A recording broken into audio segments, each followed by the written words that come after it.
This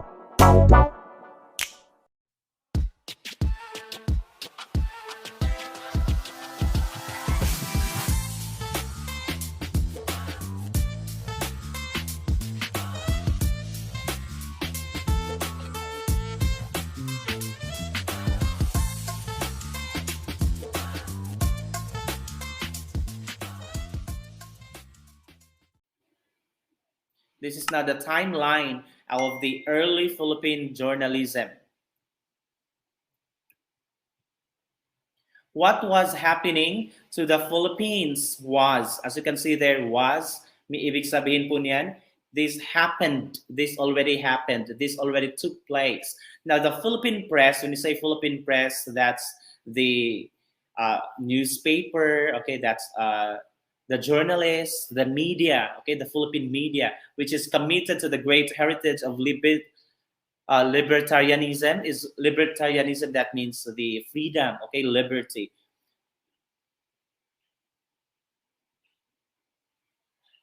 Is one of the freest, liveliest, and strongest in Asia and in the world. This was before, okay? Because this happened, no? Isa daw ang Pilipinas po sa pinakamalaya ayon sa according sa pamamahayag, okay? Throughout the ages or throughout the time, it has perpetuated a formidable tradition of service, which is the fortification of our sovereign life.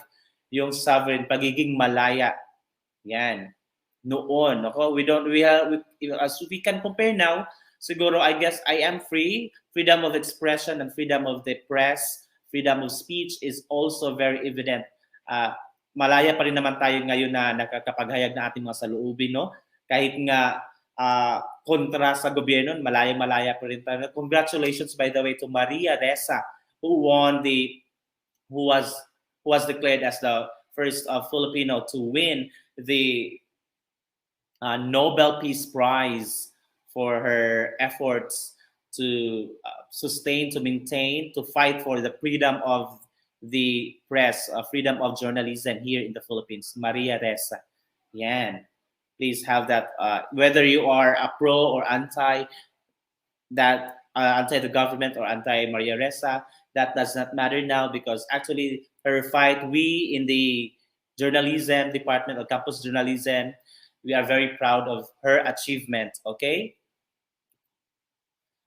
Now we have here, who is this guy here in my in our screen? We have there. He is Tomas Pinpin. Okay, who is it? Tomas Pinpin. Please take note. Also, take note of this, because anyway, after my talk here, I'm going to be sending the slides or the link only of the slides. Okay. Because this is part of your exams in history in the quarter test. I mean, in the summative test, we have this. I'm going to give the exams later, within this week to your SPJ teachers. Tomas Pinpin. Who is Tomas Pinpin? He is the father of Filipino printing. Siya po ang ama ng pag-imprinta, okay, ng production. There. Please take note, or if you can screenshot po, okay? Then he learned the art of printing from Father Francisco Blancas de San Jose, from a priest, okay? Francisco Blancas de San Jose. That's Tomas Pinpin. Siya po ang ama ng paglilimbag, okay? There. Now, in 1637, the early years of the publications, ano ba ang mga unang naging pahayagan, unang naging newspapers ng Pilipinas? Okay? We have the Successos Felices, that's in 1637, napakatagal, napakatanda, napakaluma na po nito, no? Kasi nga, we are going back to the history. Okay? Bumabalik po tayo sa kasaysayan sa nakaraan ng campus journalism ng ating mga pahayagan. Yan, ano ba ang nilikha? What did Tomas Pinpin publish? Ano ang una niyang gi-publish? Okay? Yan ang tinatawag na Successos Felices, published by Tomas Pinpin. Who is Tomas Pinpin again? He is actually the father of printing, Philippine printing. First Philippine newspapers. Ang unang newspaper po ng Pilipinas ay ang Successos Felices that antedated and public occurrences both foreign and domestic for 53 years. Yan ang successors releases. Please take note there. Then we have Hojas Volantes in 1799, which was distributed for mass readership in the Philippines. So ibig sabihin po niyan, yung successful releases na distribute siya pero hindi masyadong marami ang nagawa at siguro konti lang tapos iilan na ang nakabasa. But Huas of Volantes distributed for mass readership. Ibig sabihin po, marami na ang nakabasa ng Huas Volantes noong taong 1799 sa Pilipinas. Then, we have Del Superior Gobierno. Okay, mugawas na siya sa inyong exam. It is the first regularly issued newspaper. So, ibig sabihin po, yung 1799 na Huas Volantes, siguro paramihan ang paggawa, ang paglikha, ang pag-imprenta, but hindi siya nag-last long, okay? Hindi siya nagdugay ang yung publication na yun, yung newspaper yun na nagawa ni But itong Del Superior Gobierno noong 1811, siya ay regular. Okay, pag sinabi po kasing regular, siguro weekly, monthly, regular siya nga gumagawa. Okay? It was edited by Governor General Manuel Fernandez del Folgueras. Panahon na ito ng mga Espanyol. Yan.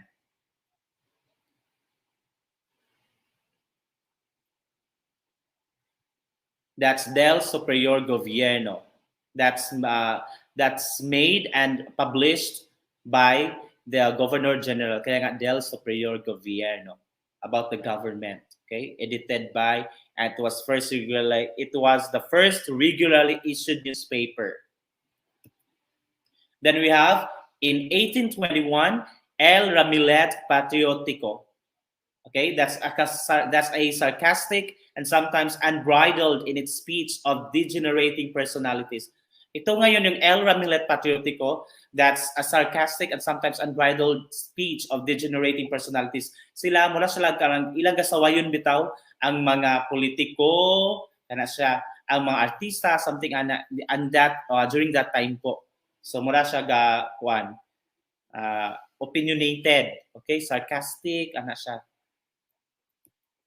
La Filantropia in 1821 pa rin. It was a weekly newspaper dealing with current issues from Europe and the arrivals and departures of vessels in Manila. Papel de arroz, that like a rice paper. It was printed in papel de arroz, a rice paper. I could not imagine the unsay ng rice paper, no? But that's called a papel de arroz. Dira siya gisulat ang ilang newspaper. La Filantropia. It's philanthropist in 1821. Weekly, no? So it's still a regular newspaper, weekly newspaper dealing with ano ang kanyang ibinabahagi about current issues, mga bagong mga issues, araw-araw na mga balita, mga issues, mga opinion na nangyayari mula sa Europe, and then the arrivals tungkol sa vessels, no, sa mga ang kalakalan, no, mula Europe at saka yung Manila, departures of vessels. Yan. Mga travel, tapos mga issues. Then we have Registro Mercantil de Manila noong 1821. It is a weekly tong ganiya, no, kato sila La Filantropia, weekly newspaper. Then ang Registro Mercantil de Manila, it's a monthly newspaper that works for economic prosperity and political independence. So about na siya sa economy, sa kabuhayan, prosperity and political kabuhayan, at saka about economy and politics. Registro Mercantil de Manila, it's still in 1821. So in 1821 pala, maraming mga newspapers, no? Malayang-malaya at saka very productive ang Pilipinas kasi maraming mga newspapers sorry, ang nagsilabasan, no? Yan. Sa iba't ibang purpose. May iba't ibang purpose sila. Yung iba tungkol sa kalakalan, yung iba tungkol sa economy. Okay, iba-iba. Then we have Semanario Filipino in 1843. It is a published business news from Asia, Europe, and the archipelago, founded by Gregorio Tarius, renamed El Amigo del País in 1845.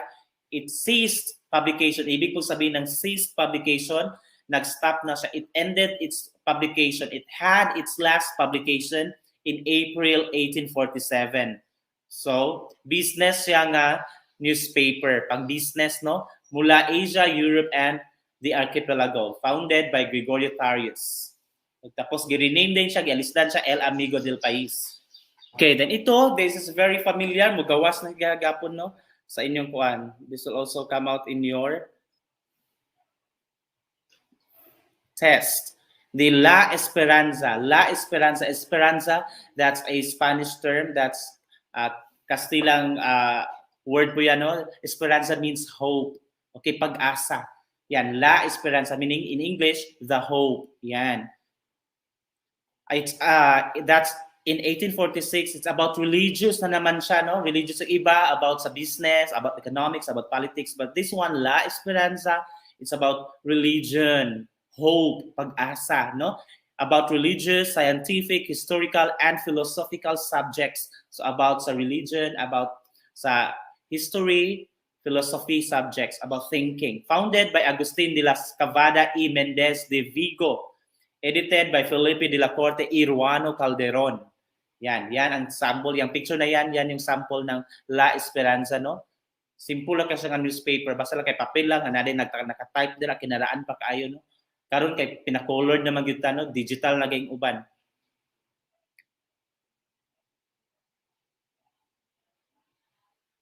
Yan. I hope you copied and then nag-screenshot po.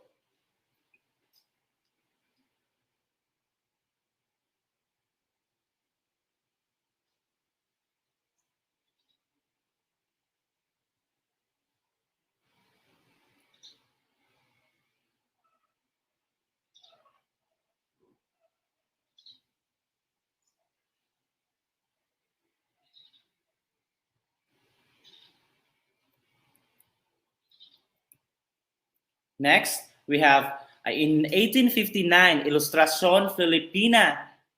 It opened a new era in the history of Philippine journalism. Why?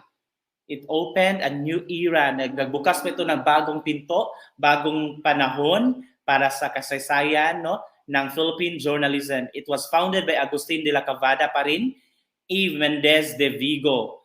It ceased publication, natapos po no, na hinto, na-stop. Yung last publication was on December 15, 1860. So from 1859 to 1860, kumulang 1 year lang po siya nag-publish ng newspaper. So wala siya nagdugay, no? Yan, si Ilustración Filipina. I believe that's about sa mga babae, no, kababaihan siguro iyang topic, Ilustración Filipina. Next, we have El Catolico Filipino in 1862. It was founded by Father Pedro Pilaez. Familiar ang ngalan na Pedro Pilaez, no? Father Pedro Pilaez. Published by Father Mariano Sevilla. Kini siya nga mga pari, if you can have your AP bitaw no, sa inyong araling panlipunan about ano sa panahon na nilang Bonifacio, nilang Jose Rizal. Kini siya nga mga times. Sa kuan ni siya sa katong pag-away-away na bitaw kato siya. Mao ni siya nga mga morning familiar ni nga mga pari. It's El Catolico Filipino, founded by Father Pedro Pilaez and published by Mariano Sevilla. It was the first religious newspaper in the country. Yan ang kauna-unahang religious newspaper na payagan, no, about sa religion sa Pilipinas.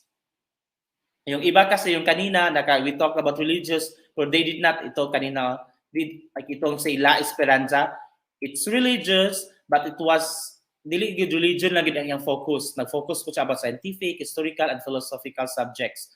But itong si El Catolico Filipino, it's purely religious. Why is it purely religious? Kasi nga, ang gumawa, ang nag-publish, ay ang mga pare, no? Si Father Pedro Pilaez at si Father Mariano Sevilla. Then we have El Pasig in 1864. It has the slogan or motto nila, no, for the protection of the indigenous. It was a bilingual fortnightly Spanish, Tagalog, and Visayan na newspaper. Wow, yang si El Pasig.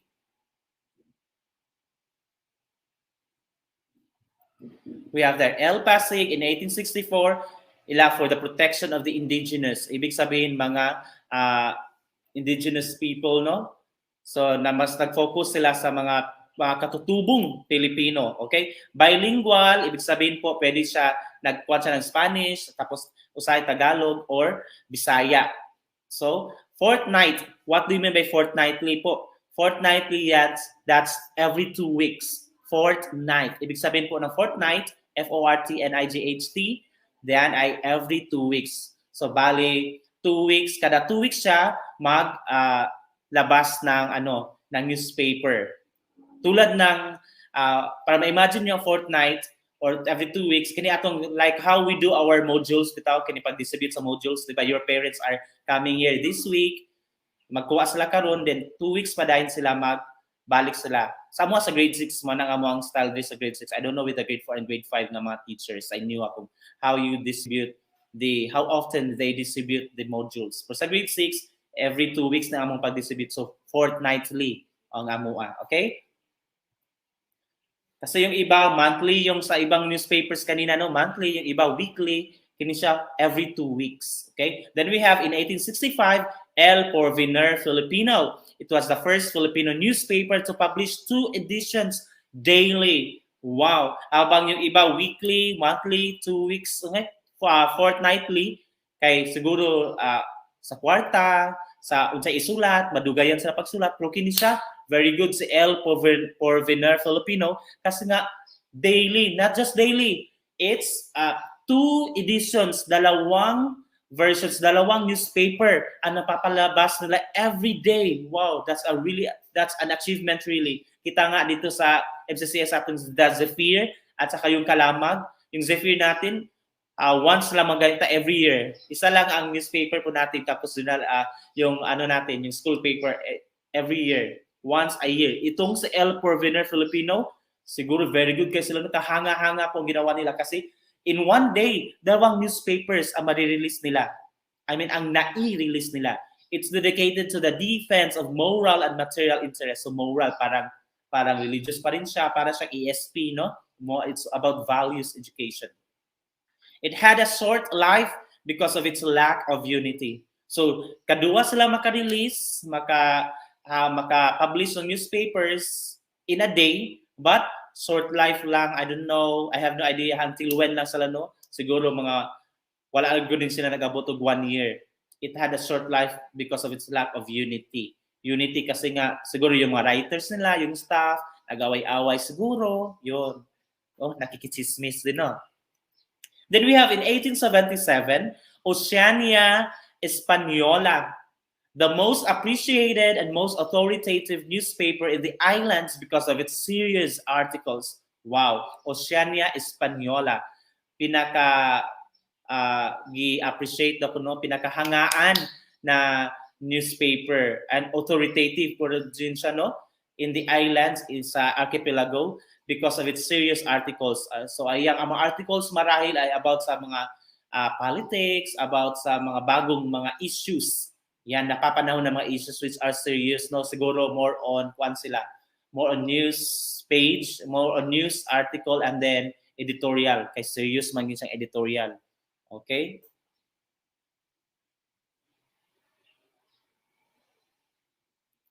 Then, yeah. Then we have Revista Mercantil. Yan. It published 2 editions daily. Oh, ito rin.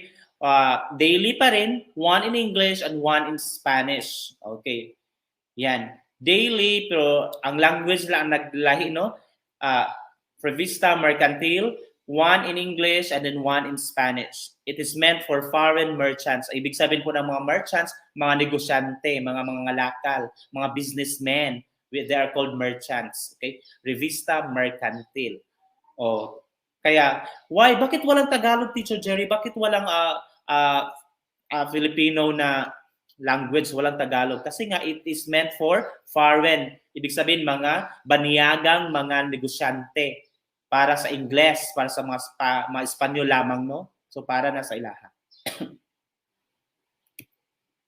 Then we have El Comercio in 1869. Pag sinabing mercantile, about sa gapon sa mga business, no, mga negosyo. Pati rin si commercio, about commerce, negosyo pa rin yan. Afternoon daily newspaper of advice, industry, agriculture, and commerce. Newspaper of advice. O nagbibigay siya ng payo. Industry, about sa agriculture, commerce, economics gapon, business. It was founded by Joaquin de Loizaga. Familiar din si Joaquin de Loizaga, ano? Distinguished in its interest in market reports, rise and fall of custom receipts, and meticulous movements of commerce. About commerce, about negosyo, but very meticulous, very specific siya, very stricto siya, more on, kuwan kay siya, more on sa ang galawan, paano ba gumagalaw ang ekonomiya ng bansa. More on marketing kaysa no business kana sa mga stock exchange siguro mo na iyang kuano about advice, industry, agriculture, and commerce. Revista de Filipinas in 1875. It represented the spreading literary, scientific, botanical, pag sinabi pong botanical, sa kuana siya sa mga tanong, no, mga bulak, historical, statistical, geological, and ethnographic knowledge of the Filipinos. So kini siya more on the general knowledge, no, sa Filipinos. Revista de Filipinas. It says publication. Huminto ang kanyang publication after 2 years because it was only available for the very few intellectuals in the country. Hindi na siya umabot pa na ilang taon si Revista de Filipinas sa newspaper kasi nga para lamang daw siya pang genius lang ang iyang gabasa sa iyaha. Okay, intellectuals in the country. At noon, iilan lang po, ng panahon na mga Espanyol, iilan lang po ang nakapag-aral, iilan lang po ang mga ilustrados. Remember about sa kina Jose Rizal, Gasaro Lopez Haina, yun, sila ang mga ilustrados, mga naliwanagan. Tinawag po sila mga ilustrados kasi sila ito mga Pinoy na mayayaman na nakapag-aral sa ibang bansa. So sila lang din ang mga intellectuals dati. Siguro marami pang mangmang ng mga Pinoy dati, no? Yun. Kaya hindi ilan lang ang nakabasa ng Revista de Filipinas. Okay. Kung nakabasa man sila, hindi rin nila maintindihan. Okay, next, we have La Ilustración Filipina in 1876. It was the first illustrated periodical. Pag sinabing periodical, a periodical can be a newspaper or magazine. Pag sinabing periodical, from the word period, ibig sabihin, may schedule, may time kung kailan siya i-release. By the way, I'm going to talk now about periodicals. We have two kinds of periodicals. We have the magazines and newspapers. Ano bang pagkakaiba ng magazine at newspaper? Ang newspaper po, lalo na ngayon, that's daily. Okay? At kada araw na every day ga-release. Yeah, like you have the, ano bang newspapers natin ngayon dito sa Pilipinas? We have the, yes, later. No, not actually soft copy, but I'm going to give the link. Yeah, links, CODM, no? There. I'm going to give you the link of this, Then, newspapers natin, we have the Philippine Star, Inquirer, Manila Bulletin, kana sila magitulo na itong mga leading newspapers. Everyday na sila, no? That's why kung subscribe mo na sila, everyday mo makareceive ng newspaper sa inyong doorstep, sa inyong pertahan, no? Kana siya, everyday. Ang magazine po, it's glossy, and then glossy, tapos special paper ang gisulatan, dili newsprint, no? Wala siyang kaibahan. Tapos yung magazine po, pwede siya monthly, ayan, monthly or quarterly ang pag-release nila ng magazine. Ano bang halimbawa ng mga magazine? Yan, maraming mga magazines dyan. There are many magazines for fashion, for medicine, for cars, for education, yan. Iba't ibang magazines yan. Ang magazines po, nakatuon siya sa specific field. First illustrated periodical carried the drawings or illustrations of Jose Lozano, so nana sila artist, Felix Martinez, Manuel Zaragoza, Felipe Resurrección Hidalgo, and then among others. Ana sila nga mga artist na sila. La Lira Filipina in 1878. There. Published as a musical review to promote musical appreciation. So si La Lira Filipina, from the word lira. Lira is a musical instrument. Di ba? Ang lira, you know, if I know, I believe most, if you know how to play lira, so that would be very good. No? La Lira Filipina, it's a newspaper for music. Okay, musical appreciation sa mga Pinoy. Oh, as you can see, as like I told you earlier, newspapers or magazines, it has a specialty. May specialty po siya, no? Kaya kini nga newspaper para lamang sa mga sa negosyo. This newspaper is para sa political. This newspaper is para sa religion. This newspaper is para sa kuan kining music o tsada si La Lira Filipina. Mana intimaila na there. Diario de Filipinas in 1880. It ceased publication 6 months after it was born. Oh, 6 months lang siya, no? Si Diario de Filipinas newspaper siya. Then in 1881, we have La Linterna Equestre, a weekly newspaper which was published every Monday. So weekly ang newspaper na La Linterna Equestre, kada Monday sila ga-release, no? We have Diaryong Tagalog in 1882. Very familiar ako nito itong Diaryong Tagalog, no? Because of Marcelo H. Del Pilar. Marcelo Del Pilar E. Hilario. Kana si E. Hilario mao na yung middle name, no? Kaya Marcelo H. Del Pilar na nagtatago sa pangalan na Plaridel or AKA. Iyang pseudonym or AKA alias niya ni Marcelo H. Del Pilar is Plaridel. P-L-A-R-I-D-E-L. Plaridel.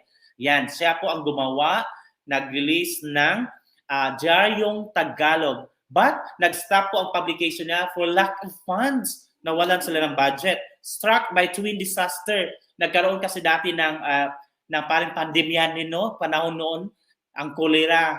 Yan. At saka yung typhoon. Nagkaroon ng kolera na panahon na yun at saka yung devastating typhoon. It's not written here anong pangalan ng typhoon ng bagyo na yun, no? We are there. Yeah, La Lira Filipina 1878. Yes. Take note or screenshot po. Then we have La Voz Española in 1892, defended primary school teachers who aim to propagate the Spanish language. Ito naman yung La Voz Española, ito ngayon ay para sa mga school teachers, primary school teachers, no? Mga elementary, mga kindergarten teachers na gustong matuto ng Spanish language, ng Espanyol. Yan. Si La Voz Española noong 1892 about mga teachers. Okay? Revista Popular de Filipinas noong 1888. It was founded by Pascual Poblete, edited by Baldomero de Hazanas. Yan. Revista Popular de Filipinas. Then we have La Correspondencia de Manila in 1889. It was the first daily newspaper sold in the streets. Okay, yung iba kanina, first daily newspaper, but this one, it was the first newspaper na nire-release every day na makikita niyo dyan sa bangkete, dyan sa side streets. Yun, no? Siya ang pinakaunahan. Karon kay di ba, kuwan ka sa dapit sa diri sa ato ang dapit sa dalan na no? Na yung mga baliga nga newspaper din na. Pero ang pinakauna ana sa ila is, ang tawag is La Correspondencia de Manila. Ang pinakauna nga newspaper nga mapalit dira sa tabi-tabi, no? Then we have Nales de Agricultura y Industrias Derivados. In 1889 pa rin, issues about land, scientific farming, rural development, and industrial progress. Ceased publication, nag-stop po ang kanilang publication noong November 18. Nales de Agricultura y Industrias Derivados, para unsa na po din nga newspaper. It's about land, about sa mga kayutaan, no? Scientific farming, about agriculture, rural development, and industrial progress. So about agriculture ni siya and about industrial progress. Then, but it stopped its publication in November 1889. So wala siya nagdugay gapon, no? Ano kaya hindi gadugay ang mga newspapers dati? Kasi kini mga times po mo man nga dili pa kaayo kuan ang pamamahayag ang iyang murag dili pa kay tanggap-tanggap no kay kung panahon sa una na bay mga Espanyol nga masuko sila magkabalo sila nga naay nga newspaper agoy ikuan dayon, ipastop dayon kay against lagi sa gobyerno, murag ana. That's why. We have El Ilocano. Of course, this will be about Ilocano, no? El Ilocano, published in Spanish and Ilocano. It sowed seeds of rebellion against Spain. Oh, ito na pala sa El Ilocano ang nagkuan na siya, nagsugod-sugod na siya og kanang kuan. Iyang ipangsulat dira against, no? About rebellion, no? Pag-aalsa laban sa mga Espanyol. Okay. Siguro, published in Spanish and Ilocano, pero nasa siguro ang Spanish niya nga newspaper nga version is very good kaayo. Siguro ila itong gi-appreciate kayo nila ang mga Spanish, no?